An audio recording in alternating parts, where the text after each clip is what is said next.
समाजाचा विकास हवा असेल तर समाज बांधवांनी एकत्र या आणि सामाजिक बांधिलकी जोपासा असे आवाहन आमदार नरेंद्र भोंडेकर यांनी केले। ते संत शिरोमणी रविदासजी महाराज विभागीय सेवा संस्थाद्वारे आयोजित कार्यकारिणीच्या सभेत अध्यक्ष म्हणून संबोधित करीत होते। ही सभा समाजातील युवक युवतींच्या परिचय संमेलन व सामूहिक विवाह समारोहाच्या आयोजना प्रीत्यर्थ ठेवण्यात आली होती।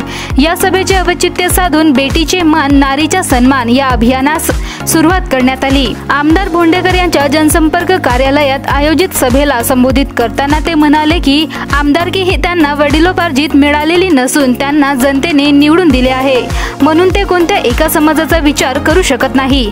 ज्याप्रमाणे त्यांच्यावर चर्मकार समाजाचे दायित्व आहे त्याचप्रमाणे अन्य समाजाचा विकास कसा होईल याचाही विचार ते करतात। आमदार भोंडेकर म्हणाले की चर्मकार समाजाचा सामूहिक विवाह सोहळा घेणे जितके गरजेचे आहे तितकेच समाजात शिक्षणाचे महत्त्व पटवून देणे सुद्धा आवश्यक आहे।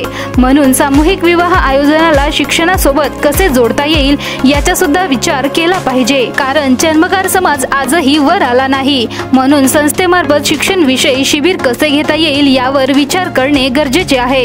शिक्षणाभावी समाज आजही पारंपरिक व्यवसायात गुंतलेला आहे। त्यांनी आवाहन केले की पालकांनी घर, गाडी, सुख सुविधांचा विचार नंतर केला पाहिजे, आधी आपल्या पाल्यांना शिक्षण देणे गरजेचे आहे।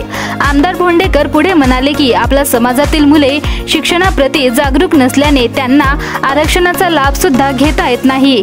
कार्यक्रमात प्रमुख अतिथी म्हणून संस्थेचे पदाधिकारी सुरेश अवसरे, राहुल बानवे, नायब तहसीलदार मुकुंदराव खवास, सुषमा पवार मंचावर उपस्थित होत्या। सभेचे औचित्य साधून संस्थेच्या पदाधिकाऱ्यांना कार्यक्रमाचे नियुक्ती पत्र आमदार नरेंद्र भोंडेकर यांच्या हस्ते वितरित करण्यात आले।